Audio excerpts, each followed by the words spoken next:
not if the raped women are Jews. Israel is the only country in the world which, when it's attacked, gets attacked more. You know, the interesting thing about anti-Semitism is, as my late friend Jonathan Sachs said, it's a shape-shifting virus. It moves across the centuries. When you could hate people for their religion, the Jews were hated for their religion. Then you couldn't hate people for that anymore, so people hated the Jews for their race. And then after the 20th century, people realized that. There's nothing funnier than Douglas Murray, a profoundly Islamophobic person, saying you can no longer hate people for their religion anymore. The fuck do you mean? You have a career built on shitting on Muslims. What are you talking about? You still very much can shit on religion.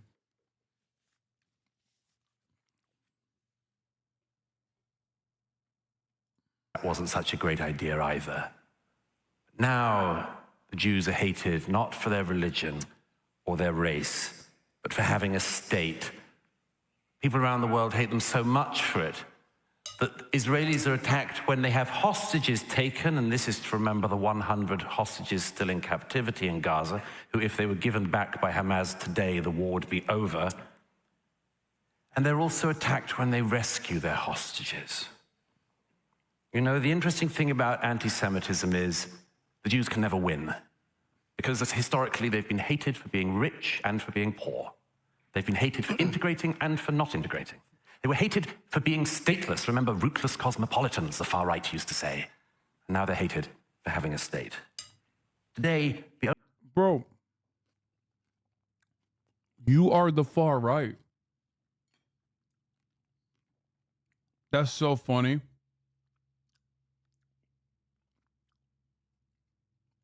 Brother, what do you mean the far right used to say? You are the far right. The only really acceptable form of anti-Semitism, aside from the sewers of the far right, the only real tolerated form of anti-Semitism is anti-Zionism. Zionism, as we just heard, is simply the right of the Jews to self-determination in their historic homeland. That's all. Anti-Semitism, as we've also just heard, is double standards against Jewish people, or cruel and unfair treatment of people because they're Jews. This isn't very far away from home here. If this isn't anti-Semitism, can the audience here tell me why the following things have happened since October the 7th? Why in a Montreal suburb a synagogue should be firebombed, as happened in November? Why there should have been gunshots against the yeshiva? Why in Toronto? Great question. It's because Israel packages all of its actions and masquerades as the defender of Judaism, and people are too stupid to fucking parse through the propaganda and come to their own conclusion that Israel does not represent the Jews. You, Douglas Murray, are going to definitely, in this conversation, bring up on multiple occasions that Israel represents the interests of the Jews. Israel is the Jewish home state. You already mentioned it, literally. You mentioned it literally a couple fucking minutes ago, a couple seconds ago, as a matter of fact. This does not mean that the synagogue attacks are valid or just. They are not. They are acts of anti-Semitism, anti-Semitic violence, as a matter of fact. This is why we say here in this community and on the left that Israel, by packaging Zionism as a fundamental plank of Judaism, when one predates the other by thousands of fucking years, by the way, you are playing into more anti-Semitism spreading, because people see what Israel is doing. There's already a shit ton of anti-Semitism out there. And then when people see what Israel's doing, and then they see American media and Canadian media and all other like people in positions of power go, no, you're actually wrong for thinking that what Israel's doing is fucked up. They don't have a way.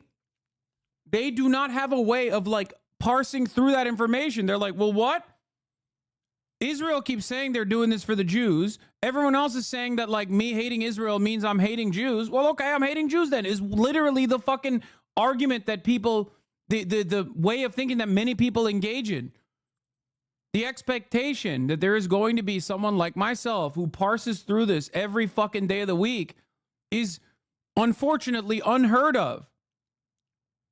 Israel is exacerbating and creating anti-Semitism by tying the actions of a state and the actions of a fascist ideology like Zionism to Judaism. It is gross. It is very dangerous. It happens to be very beneficial to Zionism, though. So many Zionists continue doing it. Because if Jews feel safe, or if Jews feel unsafe in other parts of the world, in the Western world, then they are going to be more interested in moving to Israel or defending Israel, because that's the Jewish homeland. It's the only place where Jews can be safe, even though Israel is not exactly safe for Jewish people at all. The one he mentioned in Toronto was solved, actually. Crime briefs. Toronto synagogue member accused of arson. Wait, what?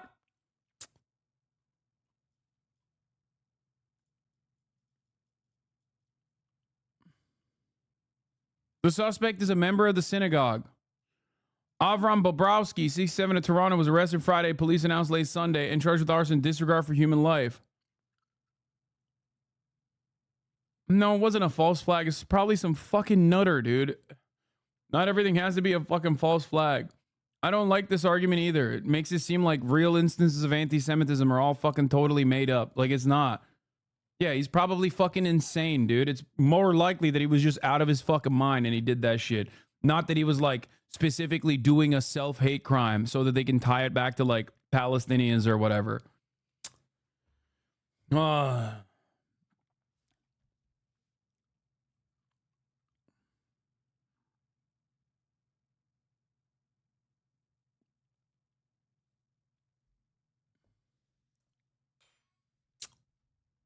They're not all made up, but using this as an example is wild. It doesn't matter. He also said that Hamas engaged in mass rapes, which so far there is no evidence for. And as a matter of fact, there's only evidence to disprove that narrative. Both the Times conducted an investigation, not the New York Times, the Times conducted an investigation. The UN's report also could not find any conclusive evidence that Hamas engaged in like mass-directed mass rapes. He's just saying a whole bunch of shit he doesn't believe when he says believe women. He doesn't believe women. He has cut so much propaganda against the Me Too movement, against women in general. But now, when it suits the purpose of defending Israel, he's like, well, believe women only works if they're not Jewish women in Israel. It's bullshit.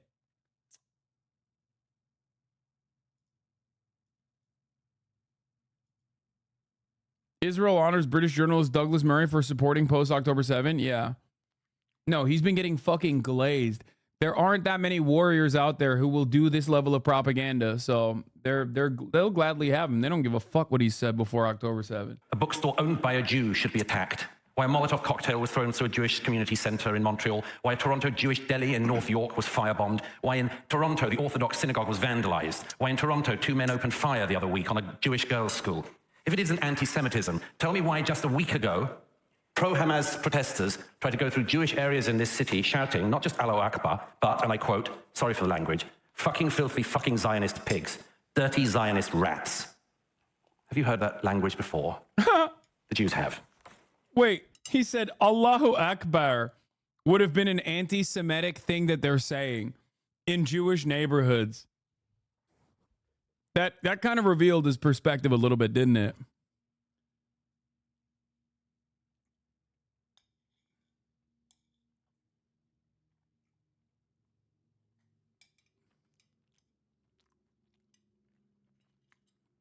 Is this guy even Jewish? I don't think Douglas Murray is Jewish, no.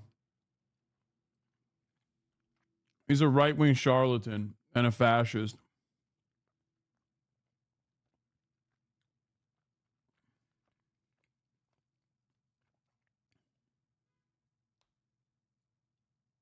Yeah.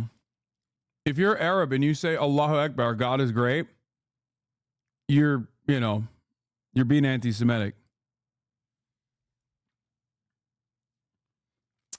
A lot of the stuff that he brought up as far as like anti-Semitic incidents, some of which are describable, like the fucking bookstore that he just calls a Jewish bookstore. I remember what that situation was about. The owner of the bookstore is a major fucking Zionist and was literally trying to fundraise for the IDF. Get the fuck out of here, bro. What are we doing here? Like, what's up? You can't fucking get mad at a person being like, dude, this guy's pro-Ukraine unconditionally. Imagine a fucking Russian bookstore with a Russian owner in Canada being like, oh, I'm pushing Z, you know, fuck this Ukraine bullshit. I'm trying to fucking fund the Russian forces. You would literally go and kill that guy. Suck my fucking dick. Can you imagine?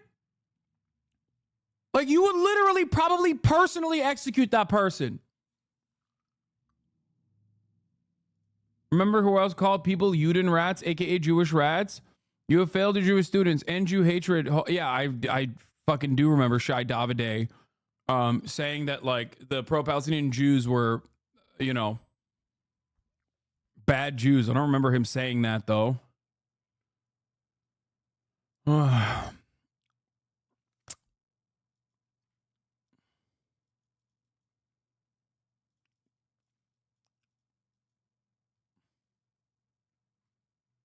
He calls them Judenrock capos. Wait, what?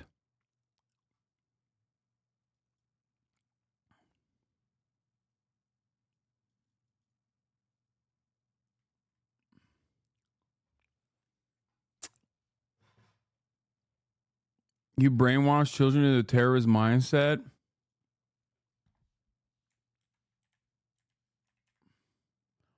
When asked about Jewish students in JVP and Columbia University Jews for Ceasefire, Davide stated that he will still fight for them, calling them capos and Judenrat, groups of Jewish people who were forced to implement Nazi policy against other Jews.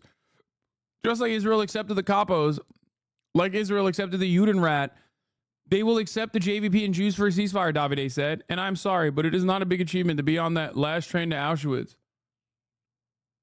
I mean, dude, you're just insane. You are calling your own fucking students capos for being on the right side of history. Anyway, I don't...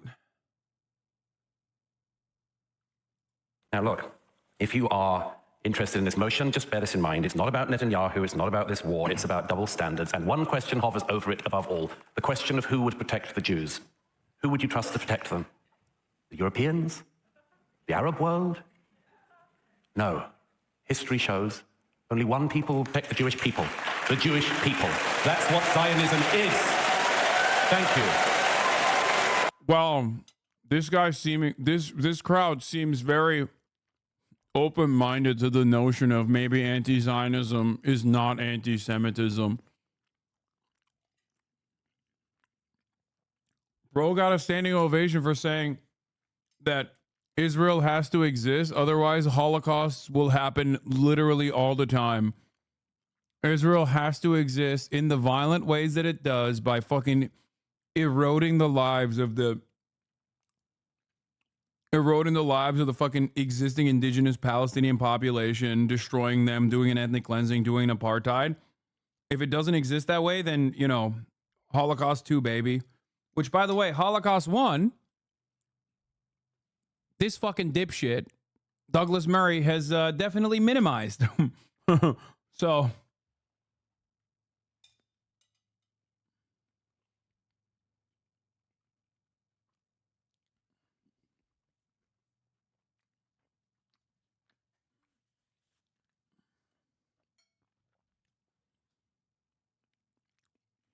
What is this about Gideon Levy? Gideon Levy's father left Nazi Germany on the last ship to Palestine before World War II and 2 meters away from Douglas Murray talks about how anti-Zionism is anti-Semitism. I swear to God, we got to burn the UK to the ground. You know.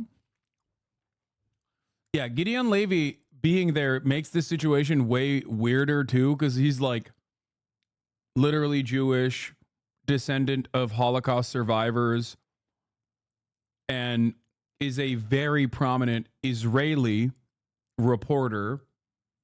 So it's just like he is like the foremost authority in that room.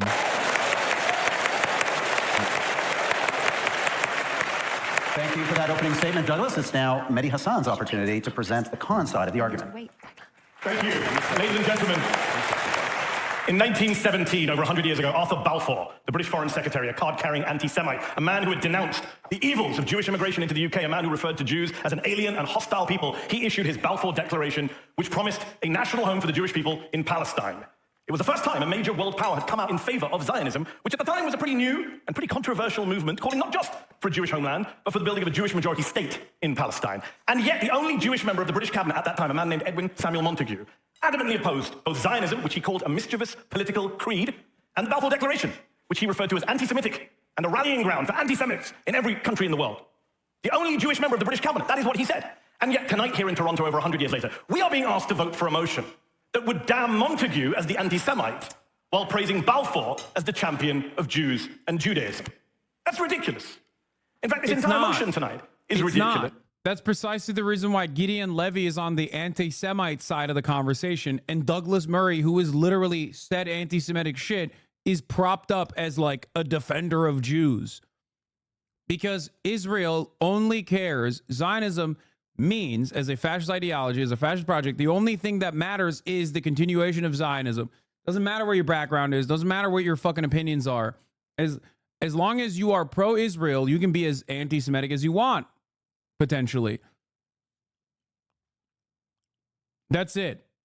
And for the record, Ben Shapiro has revealed this. It's not like a secret at all. Ben Shapiro's openly stated this. Okay? Immediately, the way they talk is so different. Murray just spoke bullshit. Mehdi Hasan actually talking about history and reality and context. Yeah. Disingenuous, ahistorical. It says, be it resolved, anti-Zionism is anti-Semitism. It doesn't say some anti-Zionists engage in anti-Semitism, which I don't disagree with. It doesn't say some anti-Semites hide behind the cloak of anti-Zionism, which again, I don't disagree with. Everything Douglas listed about what's happened in Toronto, disgusting, reprehensible. Those people are shameless bigots. But that's not what the motion says. The motion says anti-Zionism is anti-Semitism. No ifs, no buts, no caveats, no exceptions. Anyone who takes an anti-Zionist position is automatically, inherently, unavoidably anti-Jewish, an anti-Semite, a racist. That is what you would be voting for if you make the mistake of voting for this motion tonight, which I'm sure you won't do because you are far too smart and nuanced an audience to do that. You are Canadians! And I have great respect for Canadians. I say that for no apparent reason whatsoever. I like Canadians. I like Israelis. My debate partner tonight, Gideon Levy, Israeli writer, is one of my journalistic heroes. It's a privilege to be on the stage with him.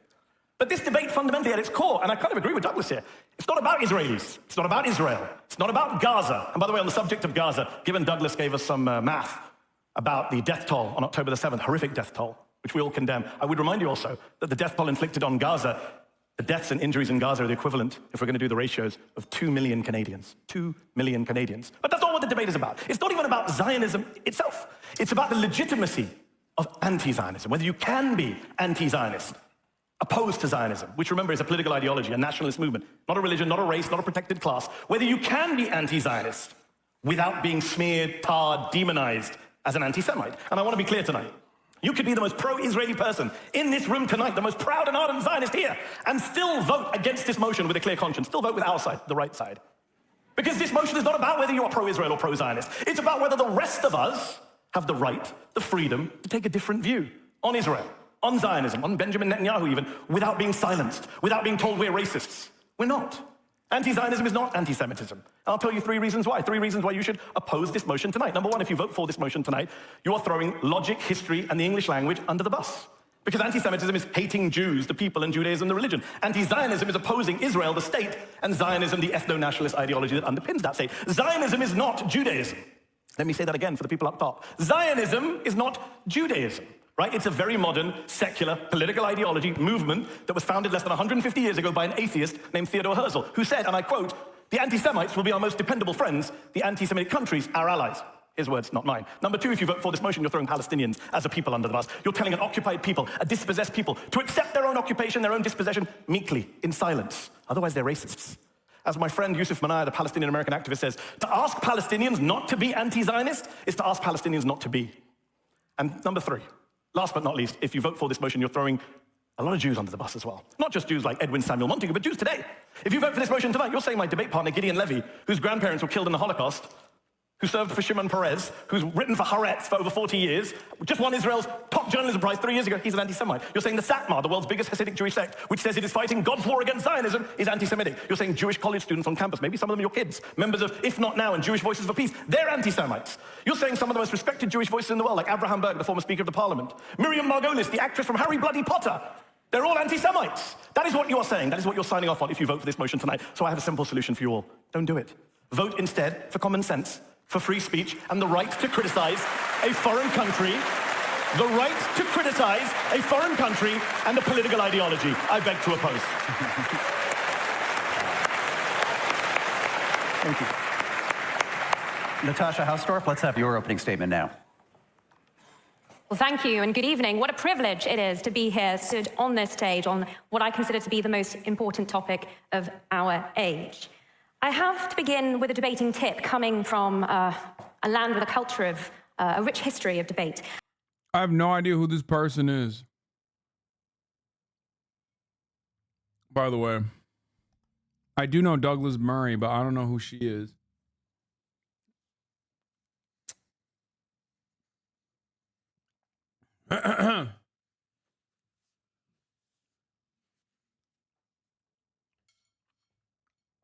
Is this in Canada or in England? Why is everyone English? It's in Canada.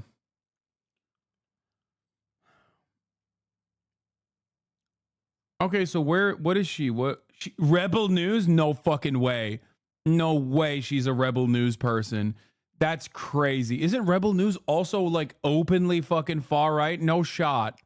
And that is that in debates, it is for the proposition to define the motion.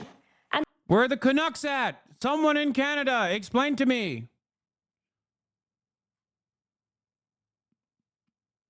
Douglas did that for you, loud and clear. Mehdi seems to think that he can redefine anti-Zionism without you noticing, but the proposition are not going to allow him to pull the wool over your eyes and conflate Zionism with politics. Who has the right to define Zionism? Well, apart from the proposition in this debate, because that's how the rules work. Would you ask a misogynist to define misogyny? You wouldn't ask a sex offender to define rape. You wouldn't ask the KKK to define anti-black racism. So why, when it comes to the Jews, would you let the anti-Zionists define? Wait, isn't that argument the opposite? Why would you ask someone who is a Zionist, and it doesn't mean that they're like Jewish automatically? Like in every single one of those issues that she personally mentioned, she said, why would you ask those in power, the powerful party, engaging in the fucking violent actions, what like right of resistance the victims have? Like the dynamic is the exact opposite of the way she presents it. Asking Zionists, not Jews, Zionists, whether they are Christian, whether they're Muslim, whether they are Jewish, doesn't matter. Asking Zionists, those who defend Israel, how they feel about anti-Israeli sentiment is insane. It's no different than fucking asking a Klansman how they feel being called a racist.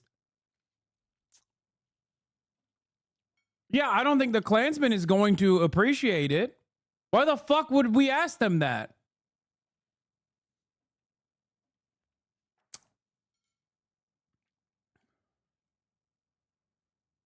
Yeah, why don't you ask the architects of the South African apartheid to define apartheid? Exactly. That's so weird.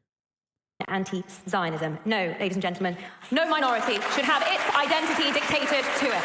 And we have defined Zionism. It concerns the right of the Jewish people to self-determination in their ancient homeland. Zionism is not a political ideology. Zionism does not stipulate how the Jewish state should be governed, which is what a political ideology does. It simply says it should exist. It doesn't dictate borders or the makeup of population. It does not say that Israel should be socially... Wait, what? It's like saying Nazism isn't a political ideology.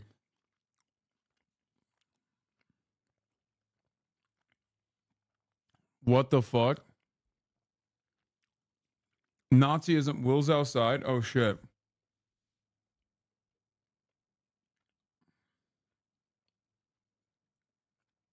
Yeah, Nazism isn't a political ideology. After all, Nazi Germany did not have like definable boundaries.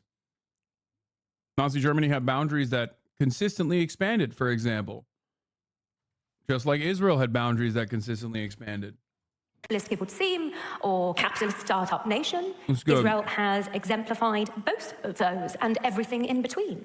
This is not about political ideology. This debate is about racism and creating a double standard where you make an exception for the Jews. Now, you don't have to support Zionism. But if you are anti-Zionist, if you are against the Jews having a state, you are against the Jews. Mehdi Hasan is lying about what Zionism is, and in an attempt to win this debate and to provide cover for his own anti-Semitism, we usually hear a series of lies spewed by anti-Semites and anti-Zionists in an attempt to justify their anti-Zionism, and these are the modern blood libel. They are widely believed as the ancient blood libel, that Jews killed Christian children to use their blood for religious ritual, as widely believed and as false. I'm going to take you through 4 blood libels that anti-Zionists rely on. Number 1, the libel of colonialism. Israel is the ultimate decolonization success story. Against all odds, after Arab imperialism, Islamic conquest, and British colonialism, the Jews, indigenous to Judea, re-established Israel. My family lived under Ottoman and then British colonialism in Jerusalem long before Yasser Arafat, who was born in Cairo, created Palestinian national identity in the 60s. Number 2. Oh, she's hitting every fucking marker. Arafat created the Palestinian identity. Yasser Arafat. This is literally, we heard the same thing from son of Hamas. Remember son of Hamas? Oh God, this is so fucking predictable. Yeah, the concept of Palestinian was invented by Yasser Arafat. It's so weird because, like, it seems like everybody fully understood what that area was. It's called British Mandate Palestine. If you look at, like, Jews who immigrated into British Mandate Palestine circa 1948 and their documentation, it literally says Palestine and their place of birth. Yeah. Why is it that all the maps say Palestine? Why is it straight up that, like,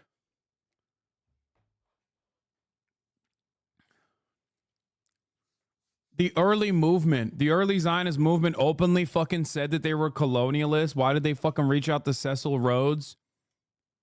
And try to set up allegiances? It's just so strange to do as an indigenous movement, a land back movement. Oh. The libel of ethnic cleansing. In 1948, when 5 Arab armies and the local Arab population attacked the fledgling state of Israel with the stated intention of annihilating its people, 700,000 Arabs escaped the fight. The issue, by the way, I can already tell what the issue is. Mehdi Hasan is playing to the actual debate boundaries because he's too much of a fucking debate lord. On the other side, the pro-Israel side, they're not doing that. They're just hitting all the propaganda talking points that are so much broader. Nothing that she mentioned has anything to do with, like, anti-Semitism, anti-Zionism being anti-Semitism. Douglas Murray did a decent job hitting all the pro-Israel talking points, all the Hasbara talking points of modern Hasbara, post-October 7 Hasbara. She is going through all of the talking points of, like, the historic Hasbara that you hear when you're growing up and going to, like, Jewish camp or going to Birthright, that kind of shit. Like, there are Jewish chatters who probably have heard a lot of the things that she just mentioned.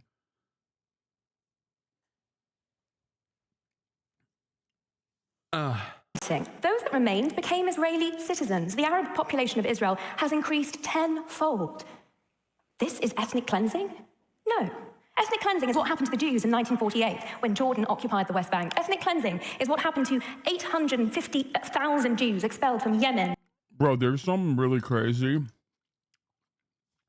about being so close to the Holocaust in history only to fucking turn around and be like, yeah, you know what? In 1948, the real ethnic cleansing happened when the Arabs did it to the Jews. Like, that is entirely too close to the Holocaust for you to be like, the real ethnic cleansing?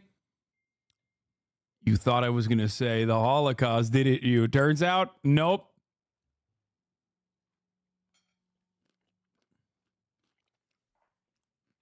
That was wild. Algeria, Anyway, Egypt, Will's Morocco, here. Syria. So I'm not going to continue doing